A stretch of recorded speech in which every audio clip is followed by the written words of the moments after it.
Hello, we're here for Orlando Memory.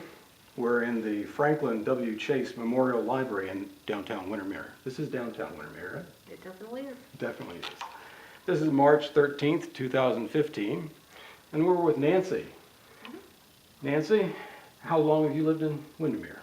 Lived in Windermere since December 15th of 1989. So that was 25 years ago this past Christmas. And what brought you to Windermere? What brought me to Windermere specifically was ever since we moved to Florida 2.5 years before that and lived in the south part of the county down almost to Tupperware, my husband had a fascination with Windermere. He wanted the kids to grow. We had small children.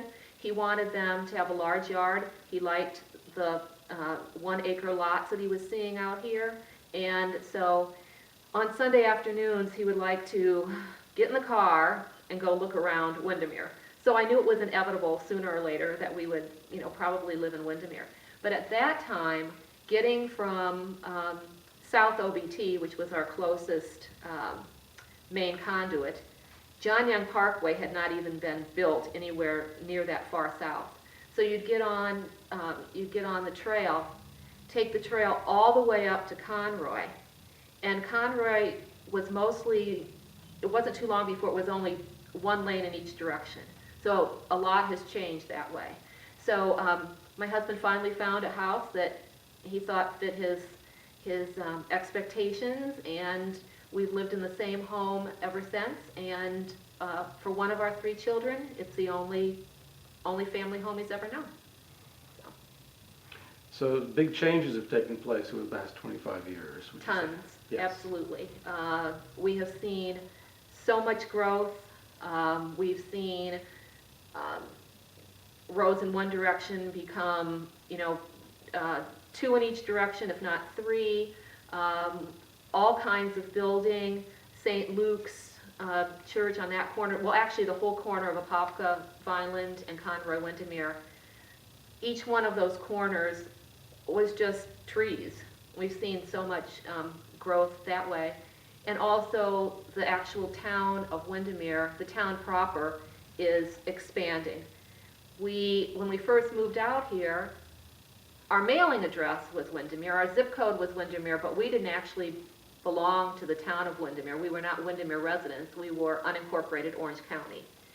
And the town, I don't know how many times, but they have annexed. And so probably about 3 or 4 years ago, they came far enough out from where we lived to make us part of Windermere proper. So we went from unincorporated county residents, that's important for taxes, to Windermere residents. Yeah. And like where the Winter Garden Village is, that huge complex of shopping, that used to be, we would take that route to go to church in Winter Garden, and it was just one lane in each direction, and really bittersweet because that used to be farms. There'd always be horses, orchards. When they first started building, our family actually has, this is just unique to us, my husband, myself, and our 3 now adult children. We termed Winter Garden Village, Fowler's Grove, that complex, the abomination. And we still, and we frequent it a lot. I mean, there's no doubt that it's got a lot of stuff. You have a love-hate relationship with we it? We do. But it's in our family, and it's shortened, the abomination, the pet name is the A-bomb. And it's still to this day, and it's been there now for quite a while. On a Saturday, my husband will be gathering up his keys and looking for his wallet, and I'm like, where are you going? He goes, I got to run to the A-bomb. Got to get something at Lowe's. So, yeah, so it's just unbelievable the amount of change we've seen. And then personally, we came to Windermere with a kindergartner, a 3-year-old preschooler, and I was 5 months pregnant with our youngest. And now those children are 30, 27, and 24. So personal change has been huge. Any significant change in the downtown area that comes to mind? Well, tons. I mean, when we first came here, there was no, this library did not exist. This particular building was not here? No, no, no. Okay. There's a little tiny building that's right, if you walk across that way, that was the library when we first came. And I mean, oh, I don't know, a building at least half this size, maybe even a little smaller. And it was, I don't want to step on anybody's toes because I have no idea who it was. I was in my 30s at the time, so the lady who was in the library seemed to be elderly, and maybe she wasn't.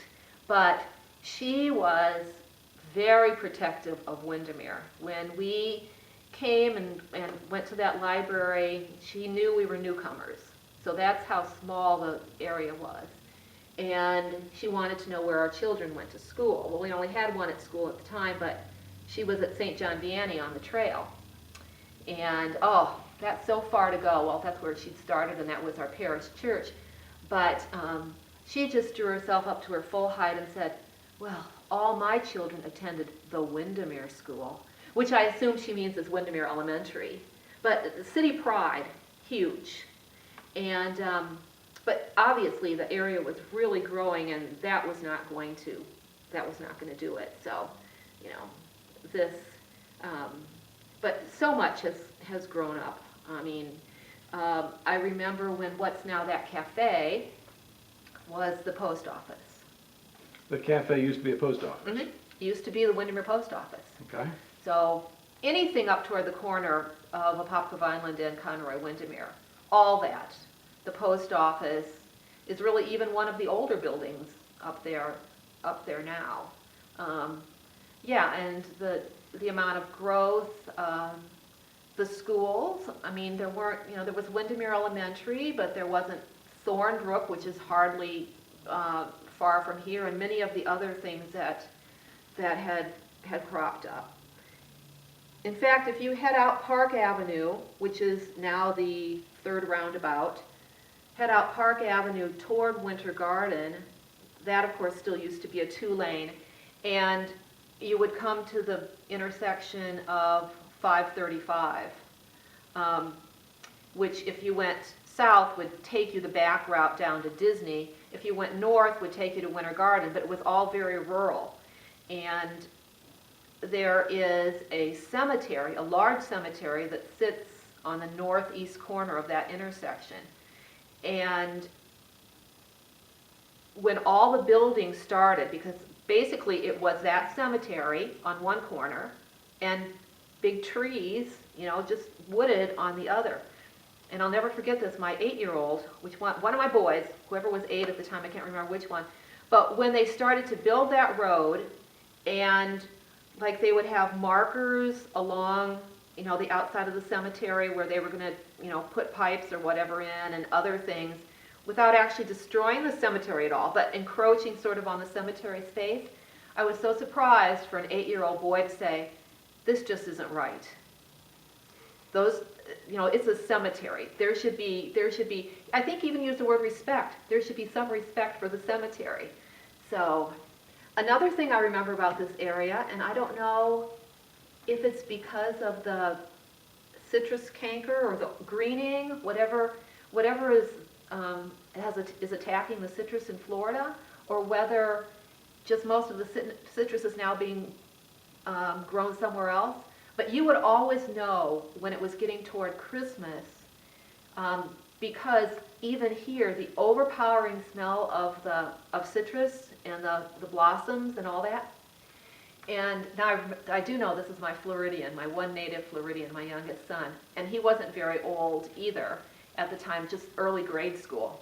But one day coming home, Thanksgiving-ish or somewhat after that, you know, you're taking in the orange blossoms, and it was really very pretty, and we're quite a bit away from any groves, I mean, in Winter Garden where they process and all that. And Mark just took this big breath and just so satisfied, and he goes, I always know when Christmas is about to come when I smell the oranges.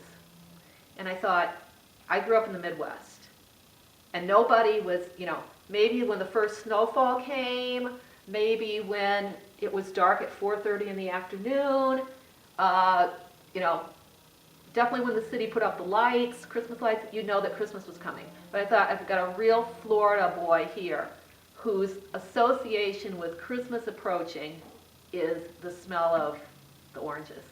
I'll never forget that, I hope. I hope my mind will last me, but yeah, so. That's a wonderful memory. It is. And we were, when we moved here from the south part of the county, it was the coldest December in the longest time, setting records. My parents, no longer with us, but my parents came from the Denver area to help us move. We had little kids and get settled anyway. They're going to spend Christmas with us. And that week before Christmas was colder than it was in Denver, which isn't that unusual because Denver has strange weather. But it snowed in Windermere. And you can Google it, you know, you can call me on it. It snowed in Windermere. My husband ran up to the Walmart, which is no longer on that corner, but moved. But even though we had central heating, it wasn't keeping the house warm enough. So he snagged a couple space heaters, and pretty soon those were all off the shelf up there too. And not only did snow fall in Windermere at our house, but it actually did stay on, it actually was still on the ground for just, 15, 20 minutes before it melted. It made it all the way to the ground. And that was our very first Christmas in our new home. So that was the year of the Windermere. Mm-hmm. Mm-hmm. Windermere. There's a subdivision called Windermere. Do you know what Windermere is? What it's taken from? No. Windermere is the largest lake in England. I've been just to Oxford and to London, but during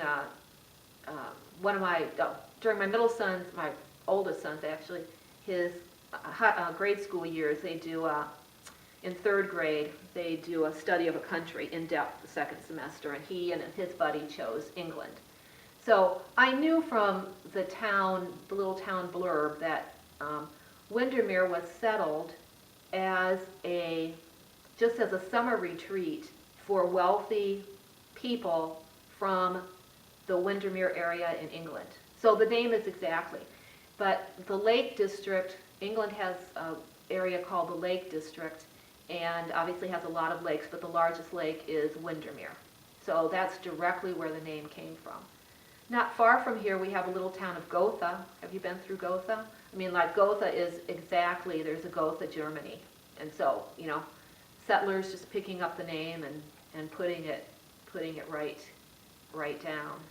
So yeah, initially Windermere, sometime in the 1800s, it was wealthy Brits would come and have summer homes along the lakes. And these are Lake Conway? No, not Lake Conway. Well, there's a whole Lake Lake Butler, it's the Butler chain. The Butler chain, right. But if you've ever seen a map of, go to the town hall and see a map of Windermere, I mean, it's, just dotted. I think there are 8 or 9 lakes in the Windermere chain. Yeah. Water everywhere. Any final significant memories that you would like to throw out there, or? I don't know if I haven't touched on a lot of them. It's been an interesting place to raise a family. I know that the Florida education system overall doesn't necessarily get such a good reception in the press. You see we fall, this or that. But our 3 kids have gotten excellent educations in Florida and at very nice prices, very nice rates too. And my kids all being rather hard-headed, but each having their own interests. It's not like we're a family that just went one place. So we have Stetson for undergraduate, we've got Florida Gulf Coast for undergraduate, UCF, UF, and FGCU, all for advanced advanced degrees. So I'd say anybody who's contemplating moving into Florida, don't take a lot of stock in what they say about the education, because if you're a committed parent, I think you can get a good education here. And, oh, totally on a different subject, but the weather. I'm a girl from the Midwest, and I do miss the typical winter scenes and stuff like that. But my husband and I were commenting too. We've really become Floridians from the standpoint that if it gets down to about 50, we're cold. And, you know, we know that 78 is about where we'd like to be every single day. And I grew up, I got my driver's license in Wisconsin, and after that lived in Indiana and Kansas, Colorado, Phoenix. They don't have snow there either. But I certainly do not miss any of the winter weather when it comes to driving. So it's a good place to be. Yeah. Like it. Thank you very much, Nancy, for sharing with us. Appreciate it. Orlando memory. All right, thank you too. You're welcome. All right.